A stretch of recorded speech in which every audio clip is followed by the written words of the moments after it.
수강생 여러분 안녕하세요. 지난 시간은 경제 안정화 종합시책과 경제 자유화라는 주제하에서 정부의 경제 자유화 조치를 설명하였습니다. 이번 시간은 1980년대 이후 전개된 무역에 대해 살펴보도록 하겠습니다.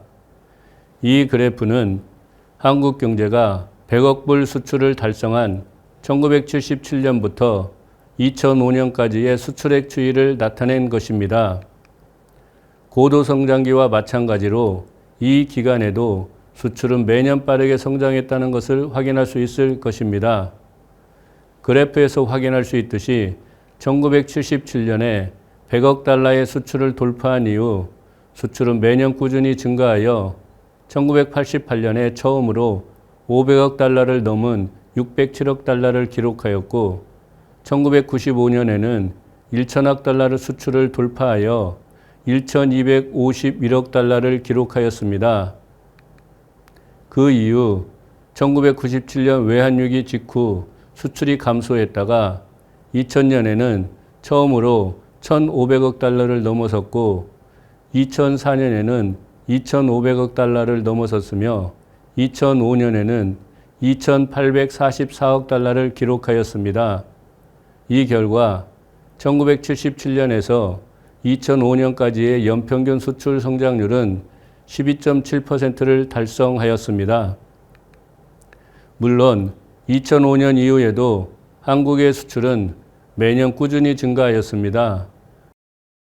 가령 2015년의 수출은 처음으로 5천억 달러를 돌파하여 5,552억 달러를 기록하였고 2018년에는 6,049억 달러를 기록하여 국내 총 생산에서 수출이 차지하는 비중이 35%였습니다. 이 시기 한국 수출을 주도한 것은 공산품이었습니다. 지난 강의에서 설명했듯이 1980년에 공산품 수출 비중이 90%를 넘은 이후 이 수준은 그 이후에도 계속 유지되었고 또한 그 대부분은 중화공업 제품을 통해 달성된 것이었습니다. 이 그래프는 대분류에 근거한 수출품 구성 추이를 보여주고 있습니다. 우선 화학물 및 관련 제품의 수출은 1980년대 후반까지는 2%에서 3%를 약간 초과하는 비중을 보였다가 그 이후 꾸준히 증가하여 2010년에는 11%를 기록하였습니다.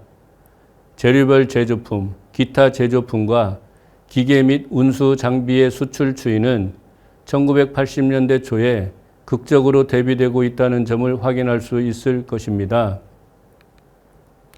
보다 구체적으로 말하면 전자의 두 수출품은 1980년대 초 이후 수출 비중이 감소하는 추세로 전환하여 2000년대 후반에는 10%대 안팎을 추이하고 있었습니다.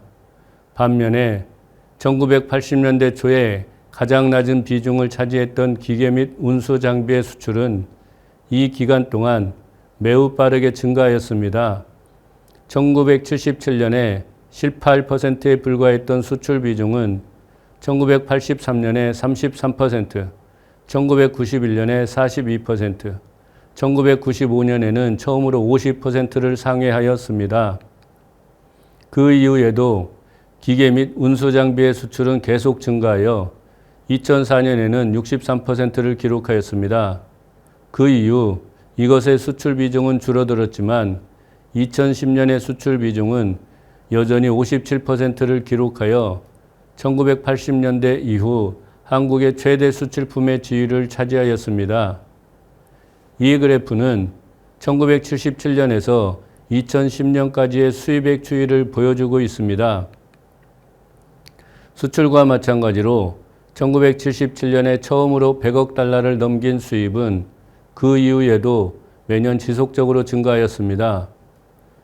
그래프에서 확인할 수 있듯이 수입이 500억 달러를 넘긴 것은 1988년이며 그때의 수입액은 518억 달러였습니다.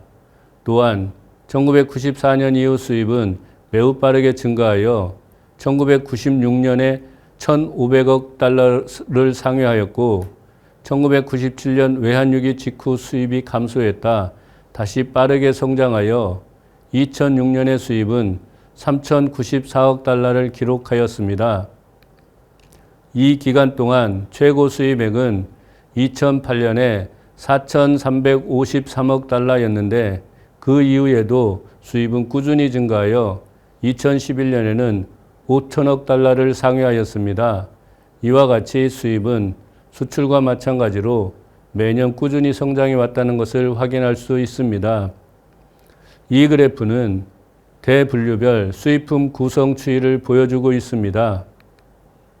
먼저 지적할 수 있는 특징은 비식용 원재료, 광물성 연료와 재료별 제조품에 해당하는 상품의 수입 비중이 매우 높았다는 점입니다. 이들 세 개의 대분류 항목을 합친 비중은 평균적으로 45%를 차지하였습니다. 이에 포함되는 세부 상품을 보면 우선 비식용 원재료에는 금속성 광석, 나무, 섬유 원료 등이 포함되었고 재료별 제조품에는 섬유 제품, 철강 제품, 비철금속 제품 등이 포함되어 공업화에 필요한 원료와 중간재의 수입이 매우 컸다는 점을 알 수 있습니다. 다음에 석유와 석유 제품으로 구성된 광물성 연료의 수입 비중은 1977년 20%, 1982년 31%로 정점을 찍은 다음 감소하여 1988년에는 12%를 기록하였고 그 이후 다시 꾸준히 증가하기 시작하여 2008년에 33%로 최고 기록을 달성하였습니다. 고도성장기와 마찬가지로 1980년대 이후에도 최대의 수입품은 기계 및 운수 장비에 해당하는 자본재였습니다. 그래프에서 확인할 수 있듯이 전 기간에 걸쳐 기계 및 운수 장비의 수입 비중은 매우 높았고 평균적으로 32%를 차지하였습니다. 앞서 설명한 바와 같이 수출에서도 기계 및 운수 장비의 수출이 높은 비중을 차지했는데 이때에는 주로 자동차와 전기 제품 등이 포함되었고 수입에서는 산업기계, 공작기계 등과 같이 기계류가 큰 비중을 차지했다는 점에서 차이가 있었습니다. 이 그래프는 1956년 이후에 한국의 수출입 및 무역 의존도 추이를 보여주고 있습니다. 그래프에서 확인할 수 있듯이 1960년대 중반까지만 하더라도 한국의 무역 의존도는 20%를 조금 상회하는 수준이었고 수입 의존도에 의해 주도되었습니다. 1956년에서 1964년까지의 수출 의존도는 평균 2%에 불과하였던 것입니다. 그 이후 수출주도 공업화 정책이 본격적으로 추진되면서 수출 의존도는 빠르게 증가하였고 아울러 수입 의존도도 같이 증가하여 1981년에 무역 의존도는 65%를 기록하였습니다. 무역 의존도는 1981년 이후 다시 감소하였지만 1993년 이후 다시 증가하여 2010년을 전후한 시기에는 무역 의존도가 80% 수준을 상회하였습니다. 이와 같이 한국 경제의 성장과 함께 무역 의존도 역시 빠르게 증가했다는 점에서 세계 경제와의 적극적인 교류와 교역이 한국 경제의 빠른 성장의 원인이 되었다고 평가할 수 있을 것입니다. 이번 시간은 1980년대 이후 무역에 대해 설명하였습니다. 다음 시간은 이상과 같이 무역의 성장이 한국 경제에 어떤 영향을 미쳤는지를 살펴보도록 하겠습니다.